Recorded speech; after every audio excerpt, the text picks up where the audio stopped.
intelligent species, if any intelligent species got the hold of it, they actually can decode it by using these particular instructions that have been provided. Uh, After that, one of the examples is how this circle would look in if decoded properly with the sound waves. It would look something like this. Another image was there were thousands of image. Another image was of a father and son, which you can see here. After being decoded, it looks something like this, and it would be very interesting to actually for any other species which is as intelligent as us to actually look upon it. Now one of the very interesting aspect is I'll show you one of the videos on YouTube, which is by the channel Word Science, and it would tell you in much more detail. It's a short clip that I would show you of two things, which I hope you guys can see over here. Uh, if if I tell you how they decoded the textual based data, actually the basis was cathode ray tube, but for people like us who are in architecture industry, who are in urban planning industry, the visual programming is much more easier than doing the whole scientific research on cathode ray. So I'll show you a short clip of it. It would be quite interesting for you all.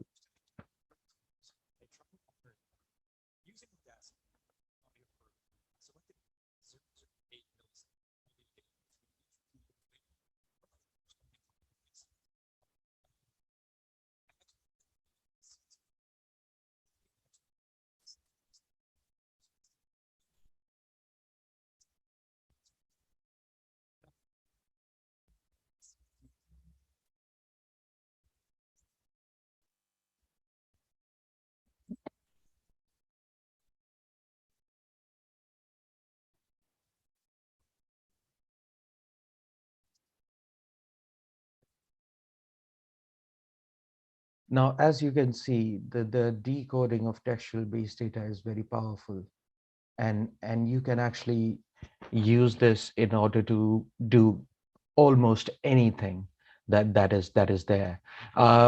Another was an example of how they decoded these audio into the images, which a short video has been shown over here. I'll lower down and as you can see, these sound waves, these radio waves, they as they go on, different kinds of images they appear, and there are images of human bodies, the structure of human body, and the water, what is water, and in different sort of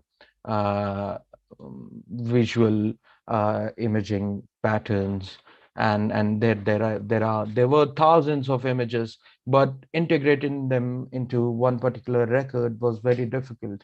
But this can be done with the help of CSV data, because CSV takes much less space, and during that particular time this was the best technology. But right now we can actually do it at our home rather than doing it in a scientific lab. Uh, Now, what are the CSV files? These are comma separated values. And these are delimited text values, which uses comma as a field separator. These can be produced in any Excel sheet, and even in Notepad. In a Notepad, the data that you have in CSV files looks something like this. It has one particular comma in between every data, and it separates all the data points into columns. As you can see, if I input that particular uh, delimited file into an Excel sheet, it would look something like this. It has all the information. What type of, this is one of the data set that I got from World Trade Organization, the WTO, and this can be inputted, and it shows all the agriculture imports into different countries in tonnage thousands, and these data sets could be very large, and they might depict thousands and millions of data points, which actually can be visualized very easily with these methods. Now, where are these data sets? These can be obtained from different government websites. These can be obtained from different space agencies, um, ISRO, NASA, European space agencies, and these can be actually made by you for your custom information that you have actually acquired from different sources. These can be based upon your own research, and you can actually produce your own data sets. One of the websites that has really interesting data sets which are useful for the initial research in any project that you might be doing for urban analysis and urban research and urban design is NASA Earth observations, where they have put thousands of and thousands of data sets that relate to these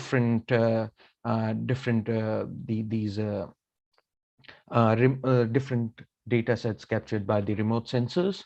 If I go into global temperature anomaly, uh, you can actually see that this data set is actually for all of the years. You can actually obtain data sets from 1880 onwards, and this is amazing because something from 1880 is actually calculated by the NASA themselves. This is not we didn't actually have the satellites back then, but this has been calculated by the historic data, and they have depicted it in pixels. Now, how do we obtain the data sets from these type of websites? You can actually obtain from downloads. You can actually obtain it in JPEG, PNG, GeoTIFF. But these particular four formats that you have are produced by them, and they will actually have the copyright for these kind of things. But how to depict it in your own way, in your own customized way, you can actually download the CSV for Excel over here. Now these are in 0.5 degrees and 1 degrees. Now, what does these degrees means? These degrees are usually the area that they cover on Earth. As we know, Earth is divided, and we will cover that particular thing later on in the presentation. And as you can see, 720 into 360. Now, what does this depict? It is actually the columns and the rows, number of columns and number of rows in any Excel sheet, or you might say the pixel size. Now, if I download this particular data set, it actually looks something like this, which has all the latitudes and the longitudes on either side, and has thousands and thousands of data points. And if I select all of them, the count turns out to be 260,000 data sets. Now, nobody can actually possibly do it by themselves. So we need softwares like Grasshopper to actually analyze this type of data visually, because this is really hard to actually process. And as you had heard in the previous YouTube video, that it took him almost 12 hours to actually decode that particular data set of just 512 coding bytes. So you can actually do a lot with these type of data sets. Now, as we have understood the data sets over here, we can actually see some examples, as I showed you an example of the NEO data set. But what does these data sets depict in their pixels? Actually, one row or column, what does it depict? So the satellites capture the data through scanning in various ways. The whole Earth has been divided. The whole surface has been divided into numerous particular graphical representations, which are usually called the cells over here. And these can be depicted differently. These can be in seconds, these can be in minutes, which are usually the longitudes and latitudes. There are different types of scanners in the satellites. There is a whisk broom scanner, which scans across track. There is push broom scanner, which is along the track, and then there is radar. any satellite that captures the data, it sweeps through one particular side, and it would be really difficult to actually, it is not actually possible because our Earth is not flat. So it is not possible to actually capture the data in one go. So the different space agencies have divided the Earth into these latitude, longitudes, these seconds and minutes, and then they capture the data through sweeping across and capturing it in the sensors.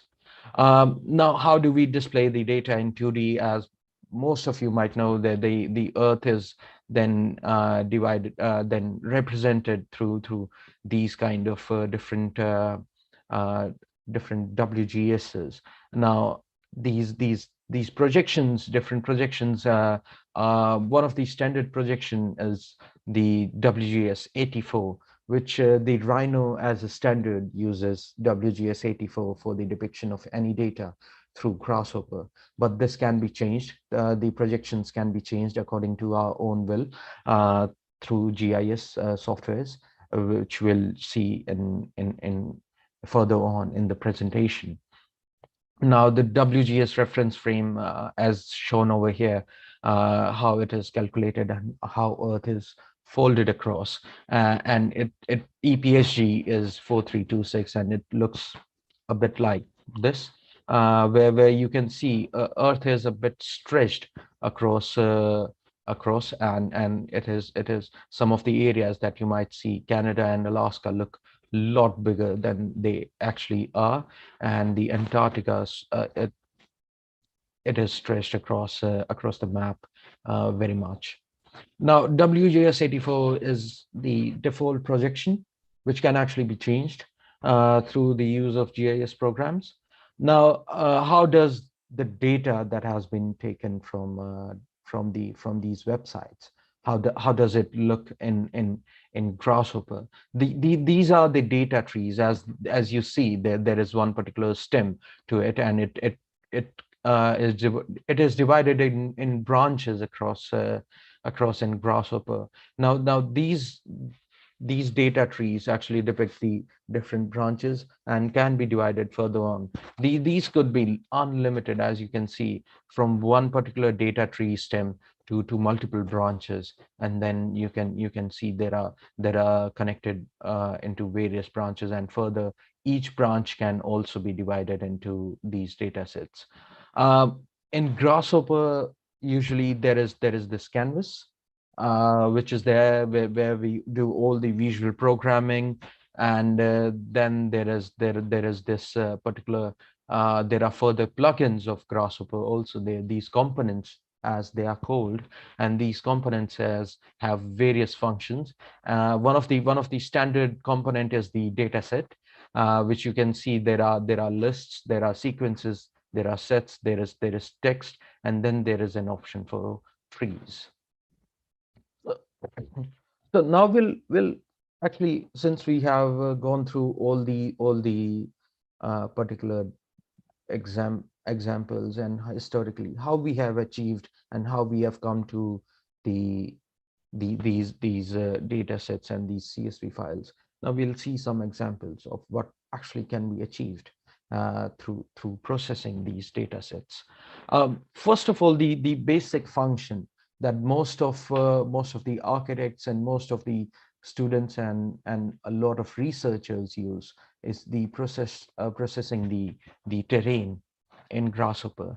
3D terrain to be used for your own, to be combined with your own, like buildings, your own master planning, can be achieved, and this is very useful because further on I'll tell you how we can actually process these terrain mappings further into much more detailed structures and analysis. Water noise can be achieved. These type of 3D printed 3D printed terrain mappings can be used, which is very useful for your research. This is one of the research done by one of the students in London who was actually trying to design some very biophilic type structures through terrain mapping, and how it would actually sit on the terrain itself. And you can also, like, why Grasshopper is very interesting is you can actually process all of the dimensions, and you can actually produce it in 3D printing or in different formats, and you can actually realize it in life. One of the students from University College London, Zwain Dai, in 2014, had this topographic manipulation of of uh, of a particular area, the original topography and the merged topography. How this topography can be manipulated with the use of these biophilic buildings. And if any, you can see, like, from architects to urban designers to actually the landscape architects can use this, and they can achieve these different goals, whatever they might have for their research in it. Another was like computation of vegetation in this particular topography, which actually can uh, through image processing, this can be actually achieved in points and vectors, because Rhino is basically a vector-based software. It needs a particular direction of every point or every curve that it makes. Another one is processing the Voronoi, or you can even process these particular uh, in in in in uh, in your urban design, urban planning. You can even manipulate this into particular uh, mappings or master plans. You can analyze them by different methods. Here the particular person is trying to analyze the nearest point through different uh, to different locations in this particular map. uh, Another one is data visualization. Now you can actually visualize this type of very creative method of visualizing the data.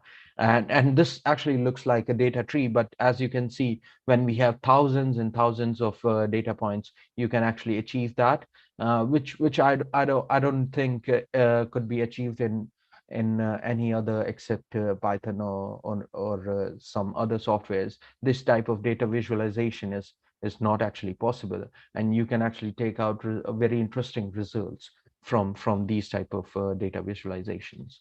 Um, During my time in London, I came across these works of John Cook and Alice Thompson, which is the mind which is who actually are from the studio that I was in, DS18, and this depicts their custom data sets in which they have integrated multiple types of datas, and you can actually integrate them and edit them through various methods, and the data, how it is visualized across the globe for their own research. And this is very interesting because these type of maps are actually in development, and in future the cartography might change due to this particular software.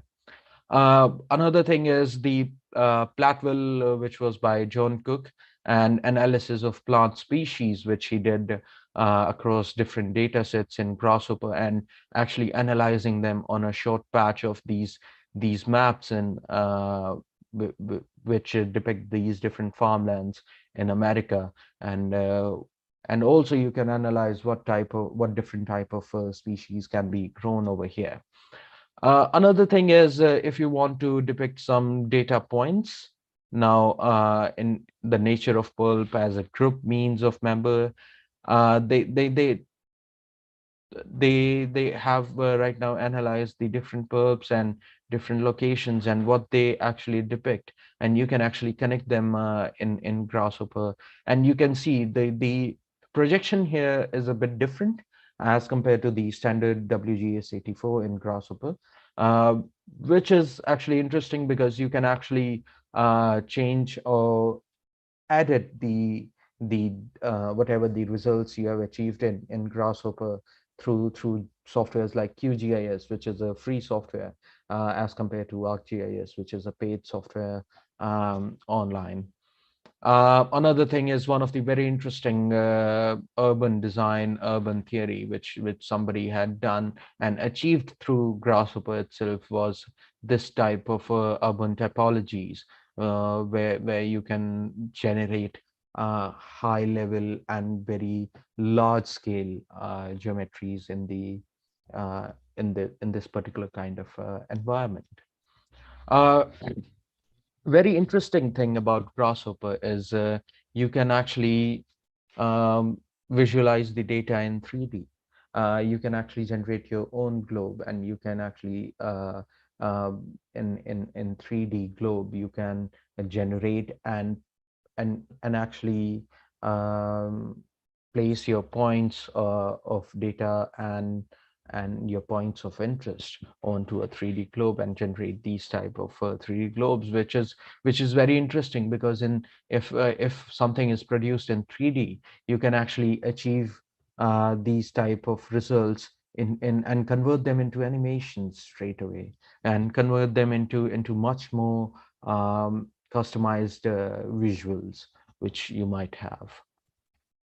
Some of the data sets from a previous example, the pulp, you can actually visualize the data into different graphs, or and this is very interesting, because these are visually appealing also, whereas these contain thousands of data sets, and can depict it much more easily rather than anything else. You can even generate your own kind of 3D graphs. And then one of the very best example is this particular 3D graph was also generated in real life model. And in real life model, you can actually experience these kind of graphs on a human scale. And when something can be experienced on human scale, that becomes much more informative, and you can actually you relate to it much more than anything else. One of the websites which on which you can actually go and check out the work is of Design Studio 18, which I would open and show you guys some examples of what can actually be achieved. And this particular studio is by Ben Pollock, John Cook, and uh, and Laura Nika, who are tutors at University of Westminster. And the guest critics, as you can see, there is a long list of guest critics who actually have analyzed the data and are quite advanced in their fields. Sorry about that. And the data sets can be visualized, as I'll go through some of the data sets over here. They can be visualized and integrated with your own projects. As you can see over here, the data that they calculated was integrated with their own um, particular their own project. And this is very interesting, because you'll see a very high level of skill in visualizing and analyzing this data, but you'll also see very unique examples of some of the data sets that have been produced, and these kind of Norwegian landscapes and what they actually depict over onto the site. And you can have your own. This was a kind of something depicting the bees and their maximum travel distance across Norway. Um and some of the examples are in 3D globe also, which I'll show you further on. And these kind of research-based visualizations and kind of, as you can see over here, the magnetism of Earth has been depicted over here, which is very interesting to see. Like, you can visualize these type of data sets, and then you can actually make them into 3D, and how these would look like on a human scale, these magnetic interventions of Earth, and then integrating them into your own buildings or master plans could be very, very interesting. And some of other examples over here. And then I would further on show you my presentation also. And one of the very best example is this kind of data set, which is depicted on a globe level. Um, After this, there are for your reference, there are a few websites which actually have further detailed compositions of these kind of things. The generative landscapes. Now, in the generative landscapes, there is one particular example that I would like to show you all, is that of water runoff script.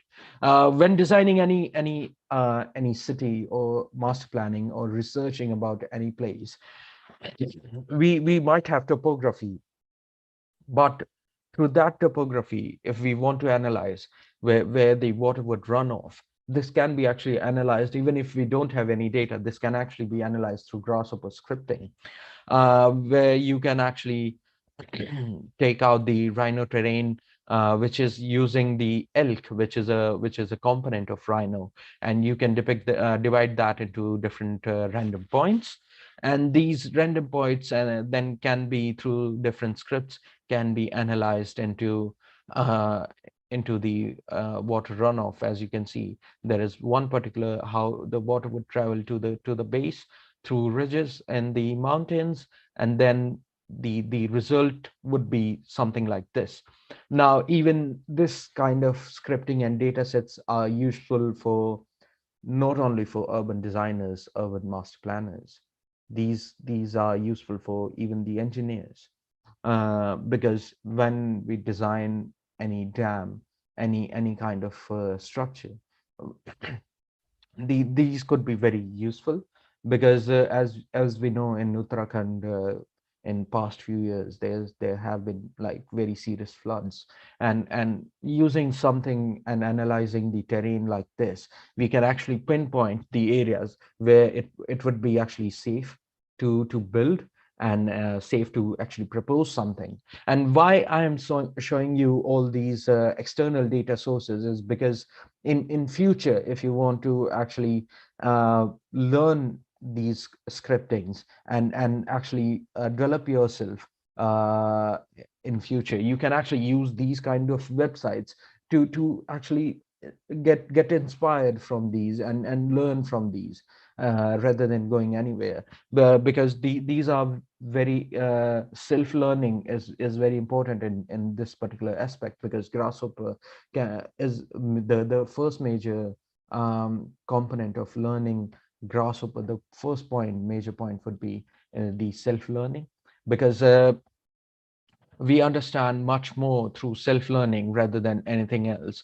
And here they tried to populate this particular area with 2000 initial random population of 2000 points, the whole point collection after 20 rounds of looping, which they tell us here is looks something like this. And then you can visualize the data and just realize how these particular, where the water would be collected and where this would. Other than this, there are hundreds of different scripts which you can actually use. 3D Cantor set, which you can use for very interesting urban designs, and you can actually learn mathematically from these data sets and examples that have been depicted over here. One of the examples that I would give you all right now is of one of my maps that I had. This was the map that was presented by Massachusetts Institute of Technology for the Visualizing the Cities Projection 16 exhibition. What this depicts is the imports of vegetable in context to United Kingdom, because United Kingdom depends a lot on imported vegetables and fruits. Because of the weather here, it is very difficult. And I was doing a project called Horticulture Port. The Horticulture Port was actually the result of this type of research, where I actually analyzed the data throughout the globe, from which country do they import most of their fruits and vegetables, and how much this has changed over the years. But one of the very important points was depicting the cropland into population. If I could zoom in over here, the cropland into population divided by water, which actually depicts the how much a country is self-dependent onto it, and how much a country doesn't need to import these kind of vegetables and fruits from other. As we can see over here, the India is quite self-dependent along with the China, and here it is not, because Tibet is a very cold area, whereas as you can see over the Sahara region, it is also depicted that it is not much self-sufficient region, along with the Serbia and the colder regions of Canada, and the desert part of around Arizona and Nevada in USA. And here we can see the depiction was around the particular area of Amazon, because not much cropland is existing over there. There is the natural vegetation and forests that are present over there, whereas these green squares, they depict the imports in 1993 as compared to the squares with the simple lines that depict the imports in 2018. There's a big difference in the imports. How did I analyze this particular data? Was I actually it was a very big script where I inputted the data of Excel sheet on agriculture imports, which I analyzed with the local coordinates and the carbon emissions, which then was used with the input of 2018 and 1993 carbon import data, and analyzed it with the population graph. A lot of mathematical formulas can actually be used in Grasshopper, which I would depict in the final few slides. And we will also do a Grasshopper script of our own. Another map was analyzing. Here I have combined the GIS data and the particular data of data analyzed in Grasshopper, which I analyzed throughout the croplands, the railway lines, and different fruit production hub to achieve the one particular site throughout the UK. I analyzed this, and this was the crop field water stress with the number of people who live in UK. This was a relatively very small script and can be easily done. One of the very interesting examples was the map of Europe. As you can see how this particular data set can be customized along with the shipping ports and shipping routes that can also be integrated into it. And we can actually visualize before we start our own designing process through these methods. Here the different ports, this was actually purely text-based data which was there. Different ports, how much do they actually, what are their locations, and how much do they import yearly, what is the amount of their importing, and from where the national distribution centers in UK work of their particular imports in vegetables and fruits majorly. And this was the pollution pollution information depicted visualized over here in the map. Now I think we should process our own Grasshopper script, which we will process in Rhino. And as you can see, in Rhino, it is a simple CAD software which has this kind of graph, and as I go over onto the, as you can see over here in the world, X, Y, and Z coordinates are depicted, and as I move my cursor, this is into the positive side, if you see over here, and when I take it over, this is into the Y negative, X positive, and then the both X and Y are negative, and the Y positive and X negative, which is very simple geometric data that we have over here. Now the data set which we will process is one of the data sets that I have downloaded from the NASA NEO website, the Earth observation website itself, which is 360 into 180. And as I zoom out, you can see the amount of data into this and how we can actually achieve. This is the temperature data globally in November 2021. And as you can see, there are different numbers across here, which actually depict the particular temperature anomalies. But this is actually the radar data, and you actually cannot achieve the amount of temperature which actually can be done through Grasshopper itself. Then we have latitudes and longitudes over here. Now, how this textual data would be processed, we'll launch the Grasshopper, uh, which looks something like this. As I told you all earlier, these are the components, different components which you can actually integrate into it. Now, one of the very interesting components is Kangaroo, which is structural component, and it can be used to process the structural data. Then there is Ladybug and Honeybee, which is used for the radiation mapping, and then we can process this type of textual data and combine it with these components in order to achieve a very informative uh, visualization. How do we start on this canvas is simply by double clicking on the canvas, and it asks me to enter a search keyword. So it is a file. I would say I would input a particular file path into this, and when I input a file path, this particular component, it is uh, very easy to use, because if I hover my mouse on it, it says contains a collection of file paths, empty text parameter, and if I right click on it, it shows me different options over here, where I can actually select one existing file. And if I go over to this particular file, which I kept over here for the November 2021 temperature data, if I open it, it turns gray. Now, why has it turned gray? Because we have already put in the data into it, and we would put in the panel. A panel is just like a notepad.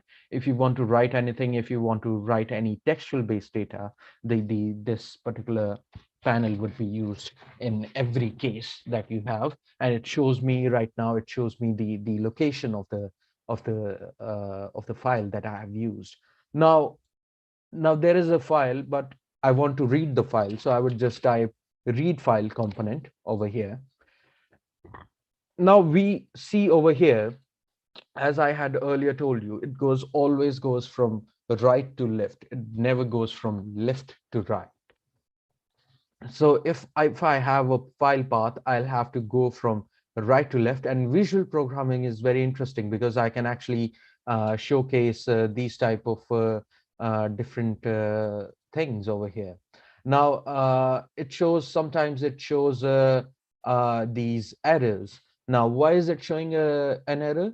The file content passing failed. The process cannot access the file because it is being used by another process. It would also show you all the errors and what is wrong with your script, and this is happening because my file is open over here, which I would close.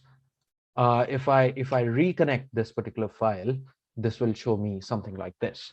Now it has read the file, but what is in the file? So I would again connect a panel to it and check out what is actually there in the file. And along with any standard GIS, the CSV file, sorry about that, any standard CSV file contains these commas in between. There is latitude and longitude, and this contains all of the data sets that we have over here. Now, the data tree that I was telling you, how does that look like?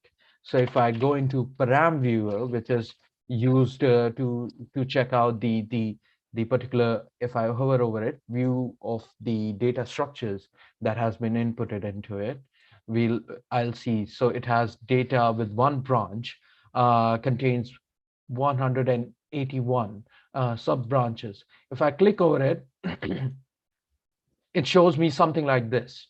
It has right now only one particular data, but in order to like differentiate among these, what we'll do is there is a simple component split text. Now, if I text split over here, now it is asking me for two particular inputs. One is the text, is the separators. Now in CSV, any CSV file, the separator is a comma.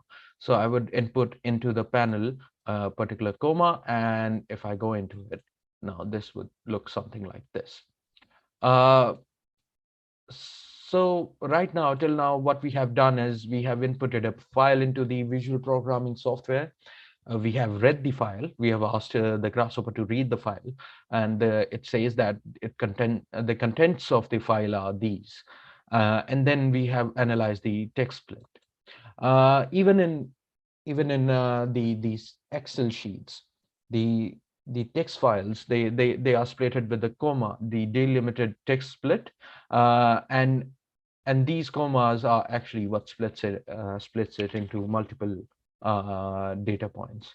Now, the result of this particular file would be, it has converted my panel into these type of, rather than having these, I now have separated all of the values that I have over here.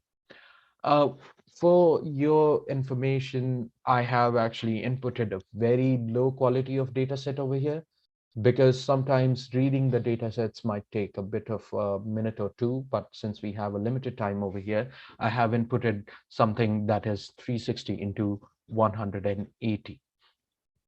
Now, if I use this into the param viewer, now how does this data set looks after we have split it?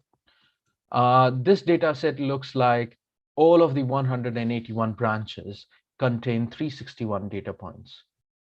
And this must be same throughout, because any missing data set or data point would be considered 0, and this would not reach. And if I select this, now you can see from a simple single point, we have actually reached to a very complex structure of data, which is split 3 times. Now, what does this split means?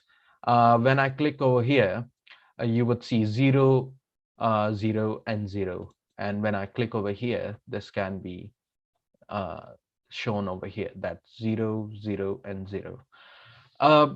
Now, how to actually analyze these results, how to actually take out the results. Now, during this comes the particular set in which contains list, these very different, which contains range. You can even use the Fibonacci series, you can use the sequence, you can use the sets, you can use the text, you can use the trees, you can even shift the trees, you can filter this tree, and you can use different types of inputs, and you can even the replace path compare, which you can actually do over here.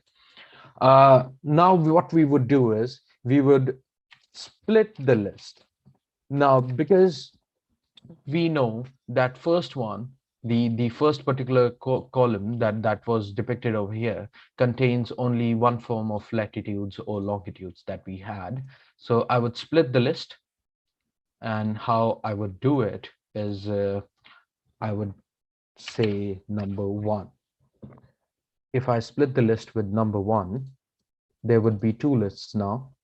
There would be the list A, which contains all of the latitudes or longitudes, whichever the data is over there. And then it would contain another list,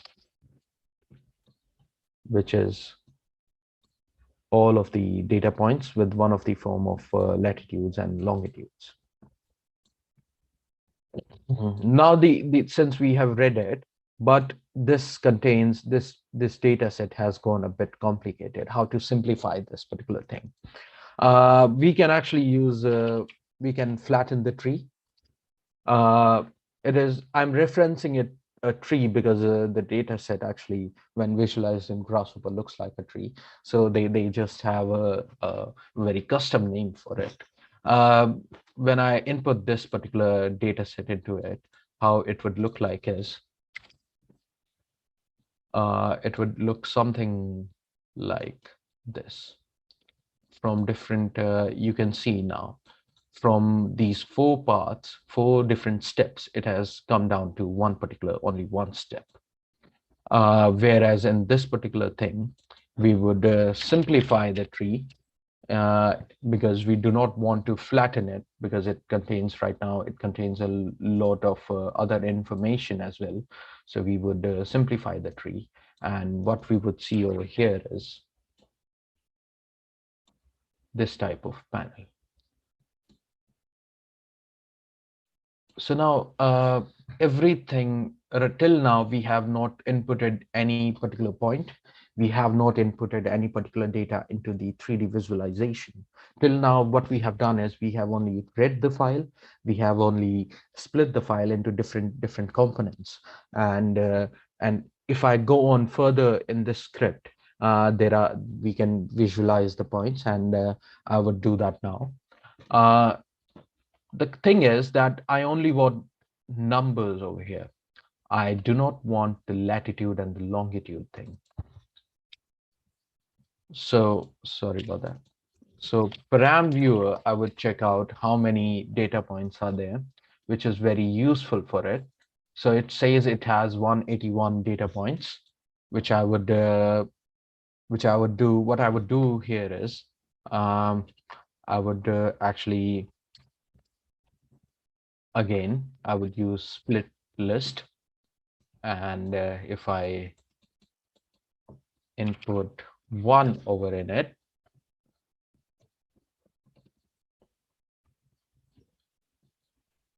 so it now contains only the numbers that I actually want, and it has 180 points right now.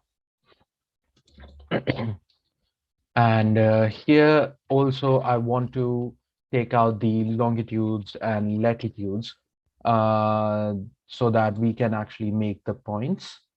So it has 360 in each and every one,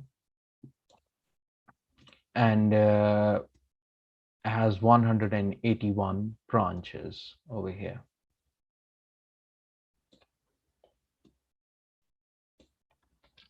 So what I would do is, right now I would flatten the tree,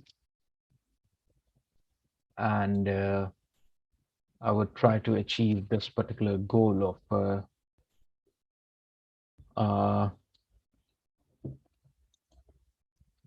and what we would achieve here is we would achieve a continuous data point. And if we see over here, we go to, if we make it larger, we can actually see that over till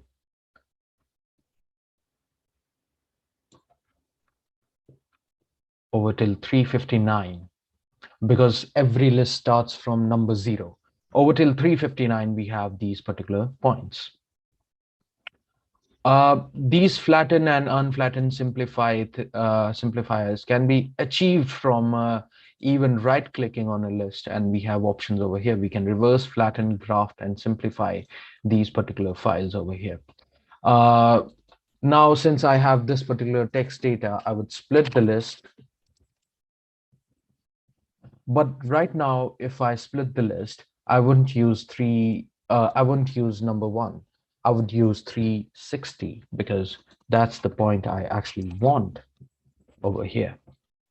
So if I split 360, I would be able to see 2 different lists over here. One is the list of all the numbers of the latitudes and longitudes, which can be plotted into, as you can see, 179.5 was our last number over here, and here is 179.5, and the points over here. Since we have splitted all the data sets that we actually need right now, what I would now do is I would construct a point. Because there was no point earlier, I would actually construct a point, and it is asking me for the X and the Y coordinates, which actually can be visualized over here. And I would uh, take it, I would make it smaller. As you can see, we have the list over here. And as I input the construct point, by default, it takes all the coordinates as 0, as you can see, and is depicted on there is a point which turns green depicted on the origin of this particular list. And if I input X coordinates, you can see there is one particular thing that appears. And if I depict this, so it comes something like this. But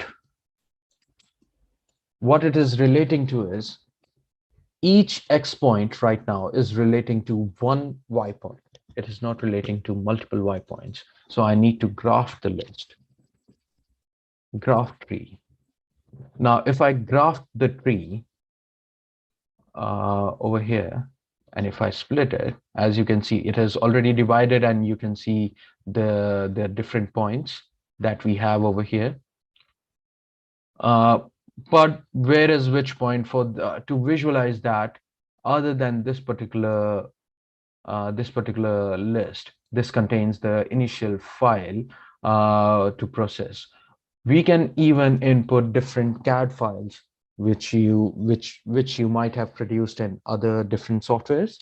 So if I import, you can see it shows me options for importing XYZ, importing points, importing 3DM, importing even the shape files which you have, which we usually use in GIS, default GIS softwares. It can import the OSM street networks, import shape files, again, or import OSM features, or import Urbano models, and import LAS. Right now, we need to import the 3DM file. I have a particular, it again asks for the file.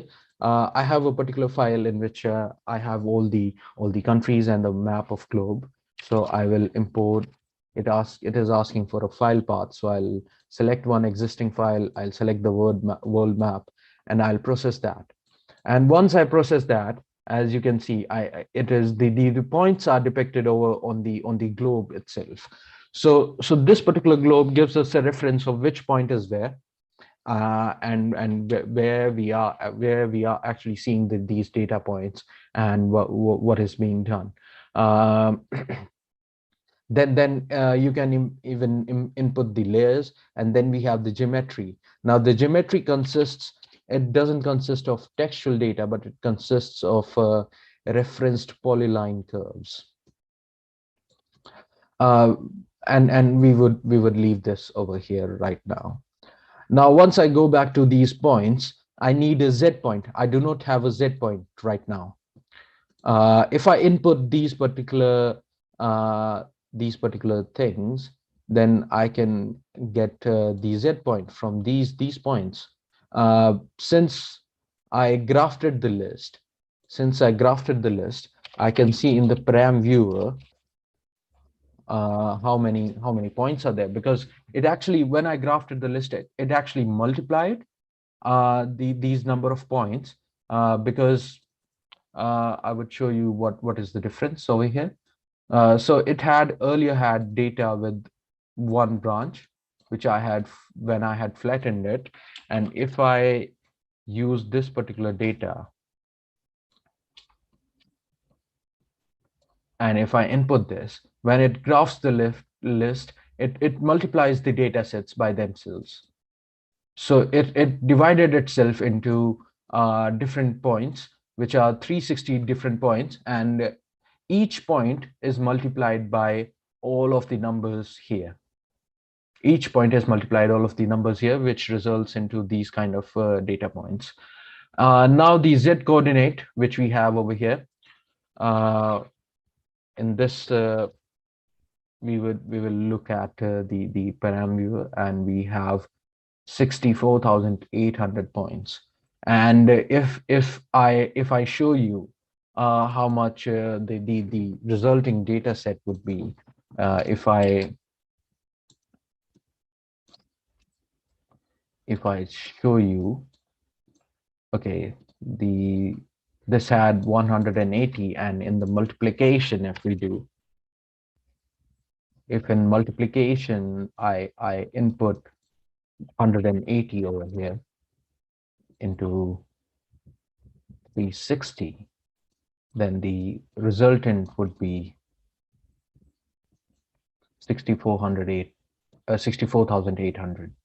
Now 64,800 is what we wanted to achieve over there. So now each of these points would actually relate to each and every point over here that we have, uh, and makes it quite very interesting.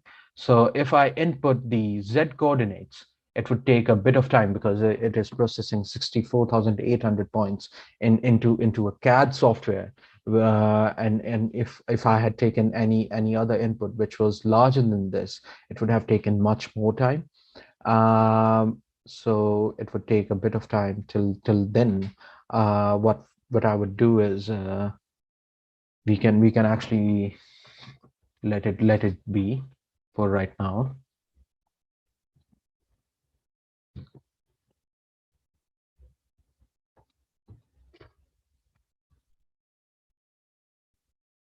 So since it has processed all the points over here, it's still processing. So it has processed all the points over here. So right now we are looking at it from the top. If I go into perspective, it'll show you the resultant points.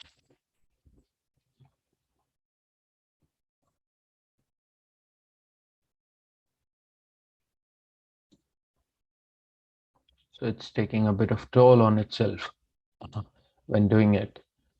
But not to worry, you can actually use this for other data sets which usually do not take much time.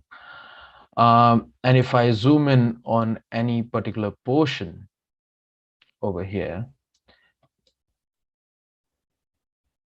you would actually see the points not in a particular straight line, but these points are actually in, if I show you from the front elevation, these points are at different locations. Now we can actually achieve different results from it. Like right now it is standard visualization, but if I say dot display, now how to customize these things. Now dot display, and the it asks for a color. The color can be if I take this, turn this off, the color can be according to the height also. So there is a gradient tool in this one, and every data set has its foundations, uh, which can be depicted by the minimum and maximum bounds. If I input the number, so it would create a domain. So a domain consists of, it takes out the low value and the high value. Now, why did it take there are some numbers, as we can see over here, 99,999, which actually is a false value, which can be actually, uh, which can actually be changed. We can even replace text in this. If I use the replace text before using anything else, so find 99,999, sorry, 99, and we can replace it by, say, 0. So it will replace all of the results. And once I have replaced all of the results, I would actually input this again over there. And this would be now a bit faster because 99,999 was the one which was actually taking a toll over it.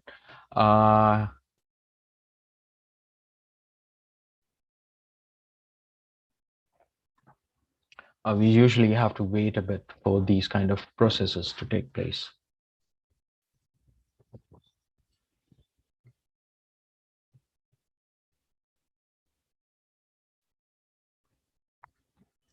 But it is interesting how you can actually visually and very easily you can process. Once you have learned the grasshopper, you can actually achieve a lot more through these softwares. Not just simple temperature data, but you can input multiple data sets into it. And if now we select the bounds of this particular data set, then then it will come out to be a bit different.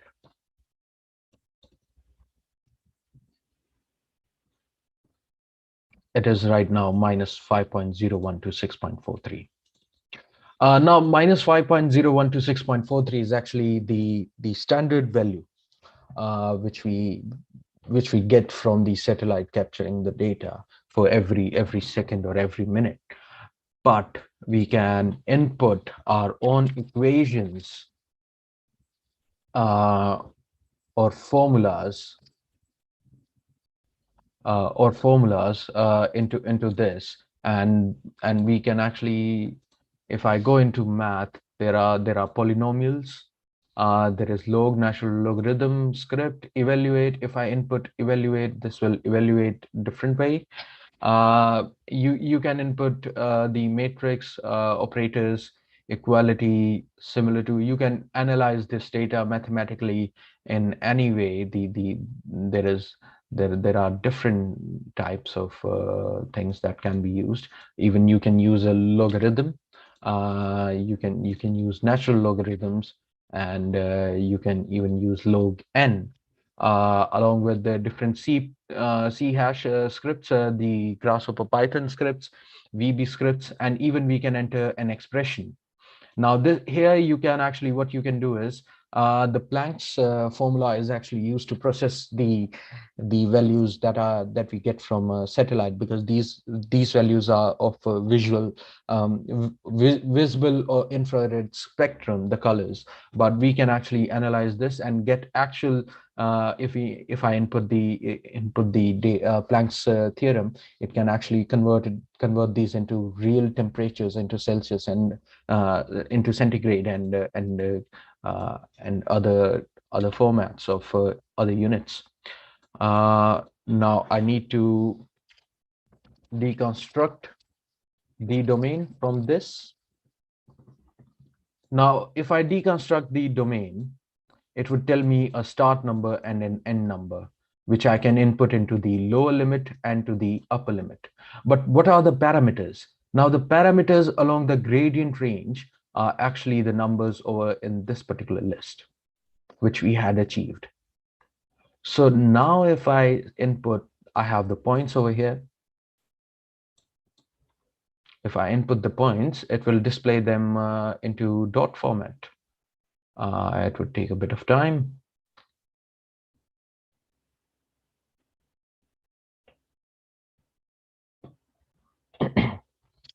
So your own computer is analyzing all of these points, and right now we had the 64,800 points, which each point will have its own different color, and these spectrums there are very different spectrums that are available for us.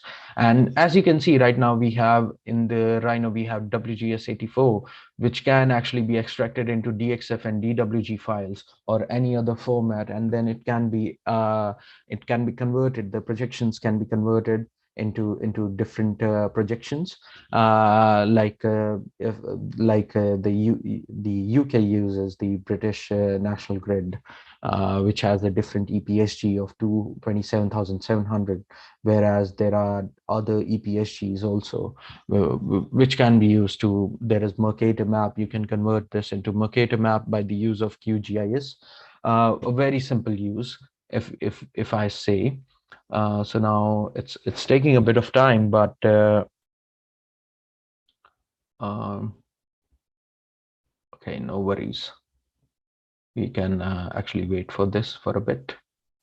It doesn't take much time, but since I do not have a very good computer right now, so it's taking a bit of toll on it.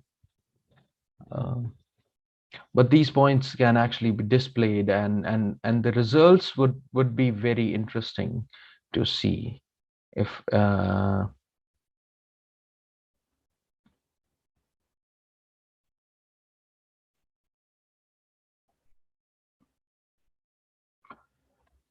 okay.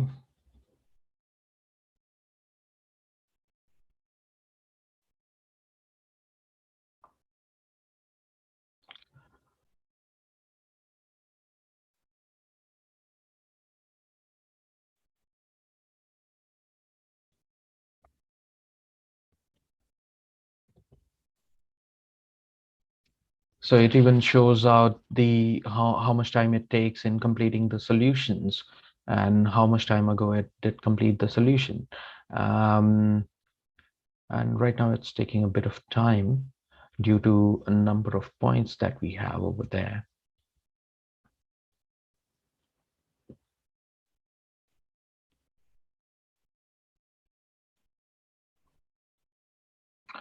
But anyways, we can actually wait for it.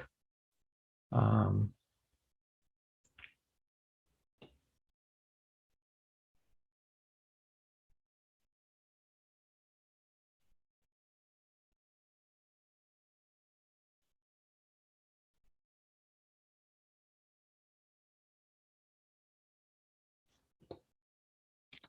well, anyways, we'll let this go right now, and I'll show you some of the results that actually can be achieved uh, in this particular software through different means.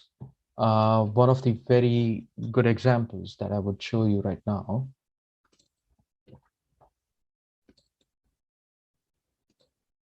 If you wait for me a bit.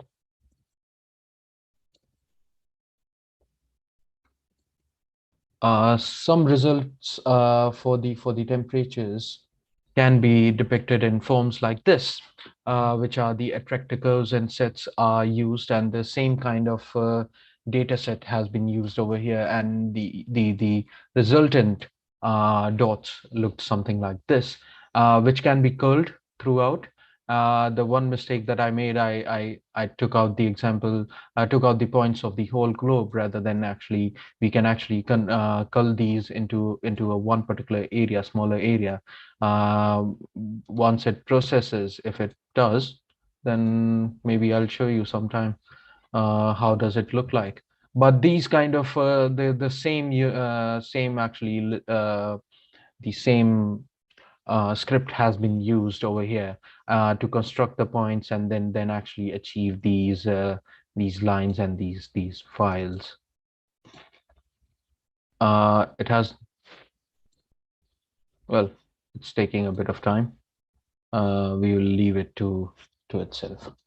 Another things that you can actually do, I would show you some examples over here of what can be achieved is we can even do the image mapping of different jollies onto these very organic structures, and at the same time we can achieve the radiation mapping through the processes in Grasshopper, along with making our own Voronoi around. Suppose if we want to depict some data around the globe, we can even use this, which is very interesting because a globe like this, somebody might not even visualize. Some layman who actually isn't very familiar with these kind of softwares. And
It seems due to the connectivity issue.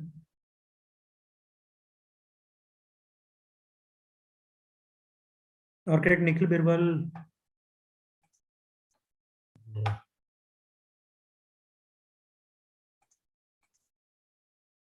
is unable to join. I'm waiting for him.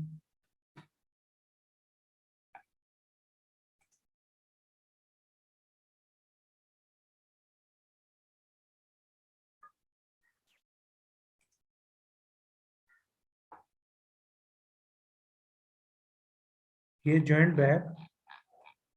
So let me make him co-host.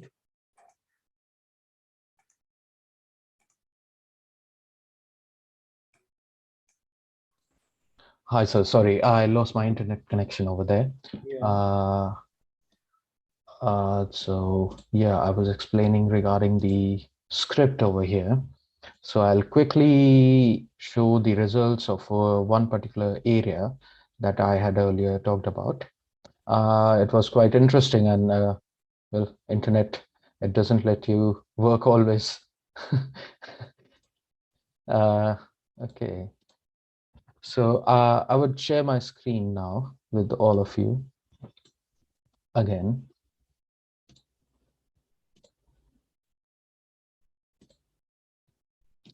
And here we have the grasshopper and the script.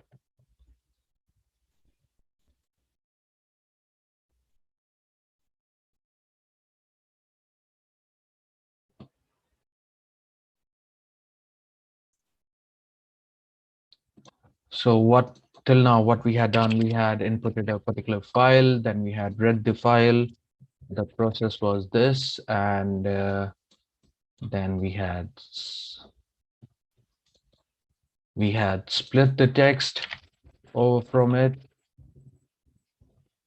using the comma separators. What we had done was, so in the comma separators, we had got different values of it. The values were as follows. Now, if I split list, it would be split it into two parts. From number one, I had split the list. And if I split the list, I get two particular parts of it, one this and one this. And right now, what I would do is I would flatten this list and then split it furthermore in order to take out the particular text of latitude and longitude, which we actually don't require over here.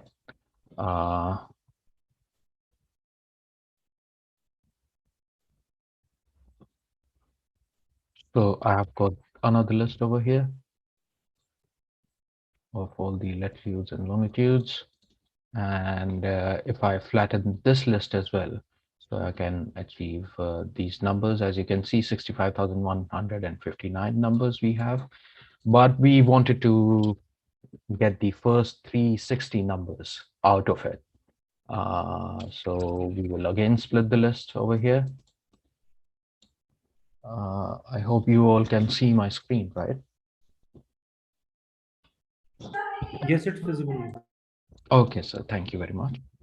So 360, if we input the textual data, and then it comes down to, again, the latitude, longitudes, and all the information that we actually require.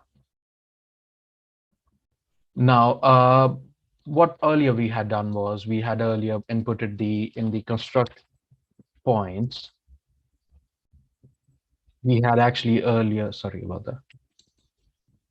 In the construct point, we had put up we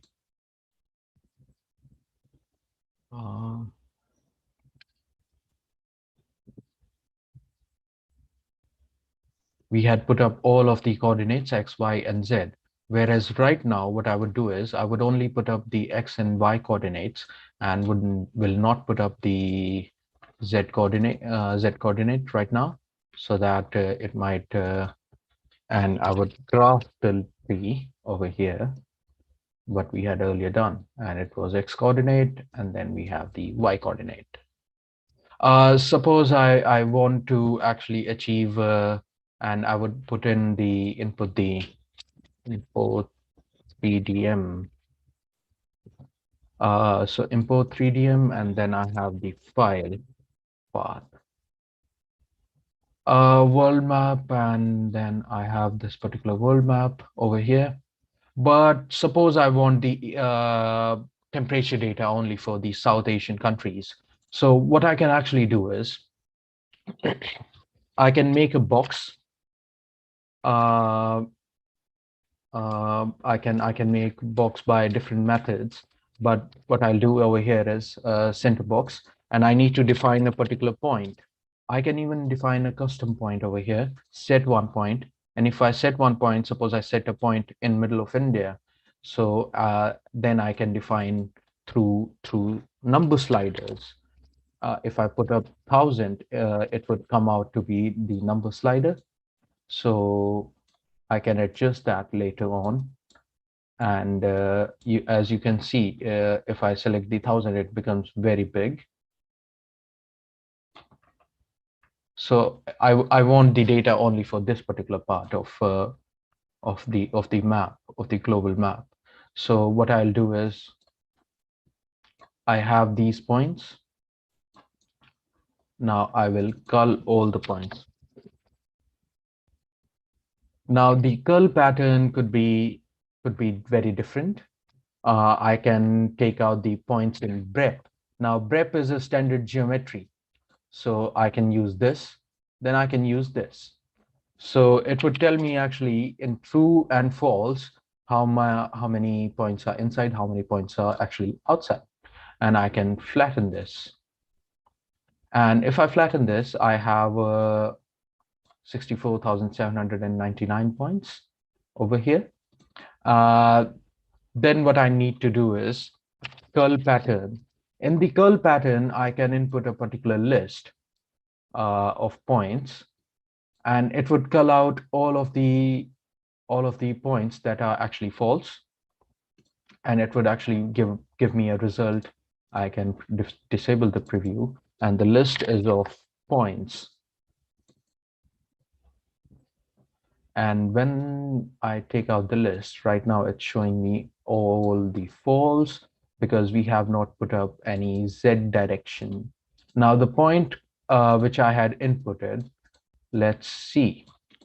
The point was all in, if you see the Z value is 0, I would construct a different point,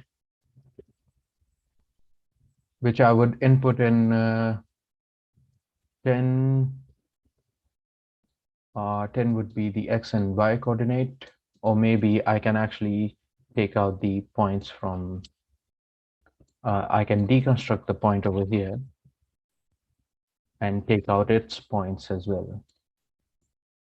And X and Y coordinate from this particular point, and Z I can say -10. Sorry, -10.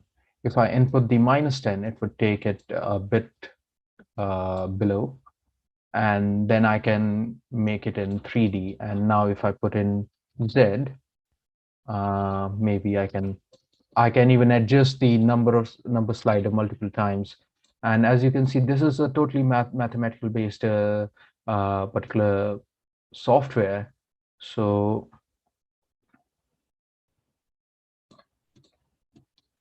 if I input the Z, then the curl pattern might change a bit. So some of the points are now true, and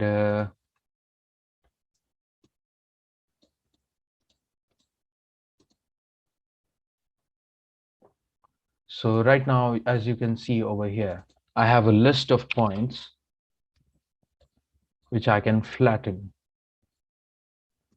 and I have achieved these many points over here. But in order to achieve these particular points, I'll also have to cull the patterns for these. But what I'll not do is I'll not flatten the list because I have all these points over here. What we can do is we can actually construct a line,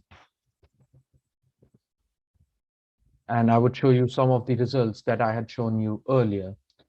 The start point would be, sorry about that.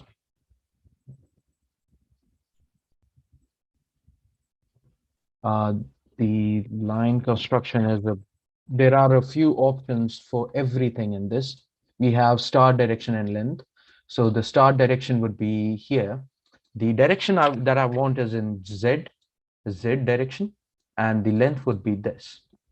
So if I go on and I will check out the results for this.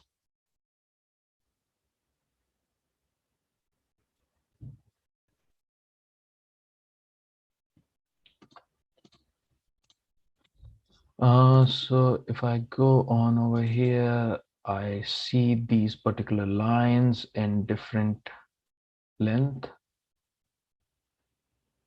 So you can see these lines and lengths have been provided here, which I can further divide these values actually through division. Through division, I can divide them by a factor of 1,000 maybe, and this can be different for all of these lines. And then if I input that particular one, so you can see how mathematical formulas and the processes that we actually cannot achieve in a simple GIS software can be achieved through Grasshopper.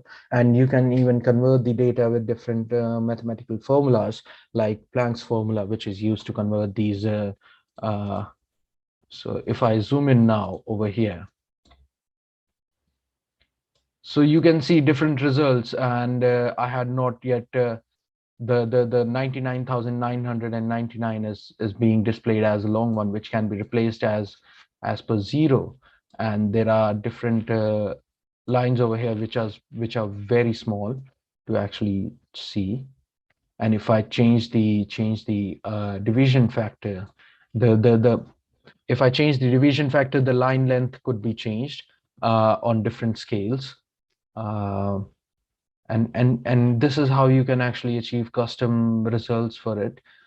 It might not be working right now, but due to my computer, but in your laptops, it will definitely work, and you guys can actually achieve a lot more than what is being shown by me. As you had seen all these results over here, these kind of logarithmic equations and the and the data set points can actually be achieved through it. Not taking any more time, I would check out the final results. They're still very small, but no worries. We can actually, since we are short on time, we can actually stop over here. And I would now ask for any of the questions or doubts you might have. I'll stop sharing it. If anyone from the participants wants to ask question, kindly unmute yourself.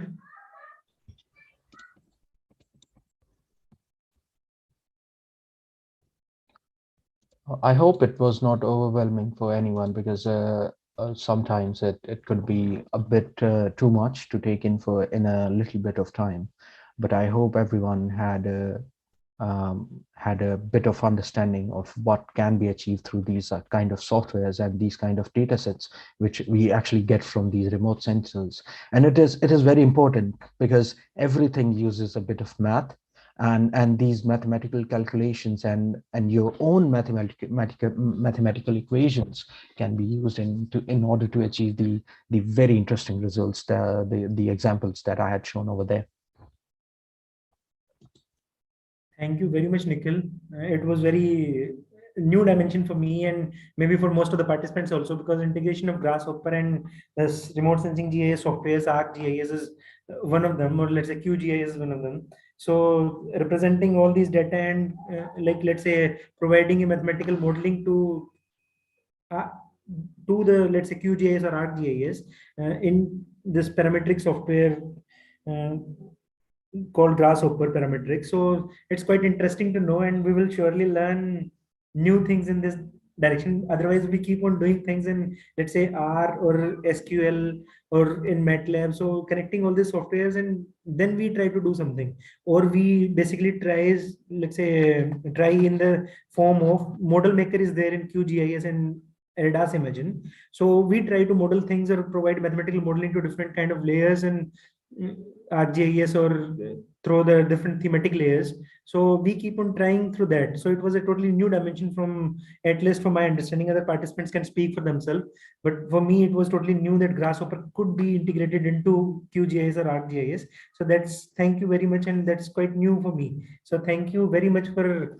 accepting our request of speaking on the particular topic, and it's basically a pleasure for all of us to listen to you on this specific direction of let's say integration of Grasshopper and GIS. So thank you, Nikhil.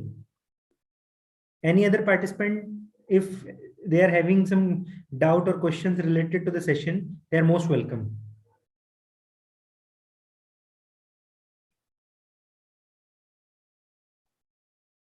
It seems for all of them also, it was a totally new kind of experience. Although there are almost more than 50% of the participants are computer science engineers or, let's say, electronics engineers. So they might be aware of integrating different softwares, but I was not aware of this kind of tool. So for me, it was new. So from the side of all the participants, also, I thank you very much. And at least you make us awake of this kind of technology that can be integrated. So I hope those who are listening, they'll also try to integrate this kind of things in GIS. Definitely, sir, and I'm very thankful to be introducing these kind of things. And if somebody was already aware of this particular software and this particular might be aware of the softwares, but the power of it and how much you can actually depict in it. And I'm really sorry for the end, because I don't really have a good computer there, which is why it keeps on hanging. It's a very old system, but in good systems, because there are a lot of universities and research programs which have the server based, which can actually calculate much more than a home desktop. These results can be achieved. And one of the very interesting dimension over here is you can not only depict this, but there is computational fluid dynamics, which actually can be integrated into this, and you can visualize the airflow with your urban design in this particular thing, to analyze the airflow, to analyze the bridge manipulation, to analyze the bridge structure design, and even the you see the most important aspect is the structural design. A civil engineer can work with the wind simulator, or with an urban designer, with an architect. They can all integrate their creations in the CAD, which is the primary software for everyone. They can integrate their creations, they can integrate their work into one particular space. And this is very interesting to see. So to check out the final result, and then understanding the final result for the future perspectives. Because this one of the very best examples is from my tutor, Ben Pollock, who actually is very young. He's not more than 3 years older to me, and is working in Maldives and analyzing how the Maldives can be protected in future from the flooding of the sea, and using the data collected from there and making his own custom data sets into and integrating it into Grasshopper, and then utilizing the results for achieving the particular goal is very interesting. Yeah. These softwares can be integrated in this manner, and let's say the 3D simulators or let's say wind simulators can be used in this manner. I hope the cost that the physical implementation of basically wind tunnels in institutes will come low. That's how the practical examples can be conducted and can be simulated. So providing new dimension also is very beneficial to all the participants. So one more thing, like I would like to ask, like you were talking about the flooding area. So can we do it like, let's say, 3D modeling of these, let's say, generating the 3D models of the earth surfaces, and then can it be analyzed by using the Grasshopper like integrating the Grasshopper into ArcGIS? The visual Yes, sir, integration. definitely. Definitely. The visual integration could be, the simulations can be done. So in Grasshopper, as I had shown one particular example where they were generating these waterways and visualizing the waterways on terrain. So what can be done is the Rhino has a power that it can actually result into the very 3D, into the CFC cutters, and you can actually cut and make actually physical models through it. And you can this can even result into the 3D printers, because 3D printers can be integrated with Rhino, and mostly everywhere, wherever they are used. Even in my office where they are used, we use Rhino as the basis for it, because it depicts the simple vectors, and you can achieve that. And then through the physical models, and even in ArcGIS, suppose if I input something in ArcGIS, through these results, the shape files and everything like that can be actually used. And there are a few other softwares like RealFlow is one of the very best softwares to simulate the water flow. And these softwares are not very expensive actually.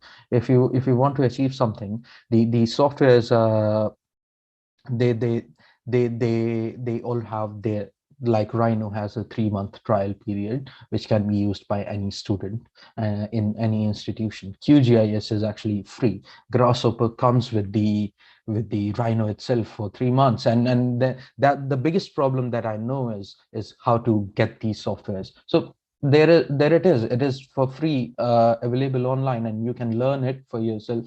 And then an institution, when the most of the students are using it, an institution can provide these softwares to other people. And for most of the engineers, one of the softwares that they use is MicroStation in order to create a lot of things. And Autodesk Fusion also is used by a lot of mechanical engineers. And the results in Rhino can actually be uh, imported and exported over to these softwares also. Okay, integration, it produces the SPL file that we use basically in 3D printers. So that's quite good. Somebody, I was expecting a question, but somebody is appreciating the gaming chair that you are using. Yeah, so when you have to work for 10 to 12 hours a day, you need a good chair to sit on. Thanks a lot, Nikhil. Thank you very much. And we'll keep on inviting you for the future lectures also. So thank you Thank you very very much. much, sir. Thank Thank you you. very much. And it was a really a pleasure for me. And thank you, everyone. Have a really nice day. And hope you guys will use this and be curious about this much more now. At least the curiosity has been generated by you. So we'll start Mhm. using it. At least we'll quote somewhere that somebody was Yes, there who sir. was using Grasshopper in combination to the ArcGIS. So thank you, Nikhil. Thank you very much. We'll end the session now. We'll call it a day. So thank you very much. All right. Have a nice day. Bye. Thank you. Bye. To all the participants, thank you very much. And we are highly thankful to you. But the thing is, you should like at least interact with the speakers. Speakers are having different dimensions of different domains of knowledge, and they are clubbed together for this applications of ArcGIS and remote sensing advancements. So you all are requested to kindly participate in discussions rather than just sitting, let's say, by opening your systems. So I request you all again to kindly participate in discussions. We'll call it a day. I'll share the feedback form also. Today, the participation remained very low in the 3 sessions. So tomorrow we'll be having, let's say, Dr. Shama Gupta from Indian Institute of Remote Sensing. She'll be delivering on geospatial technologies for urban microclimate and urban heat waves.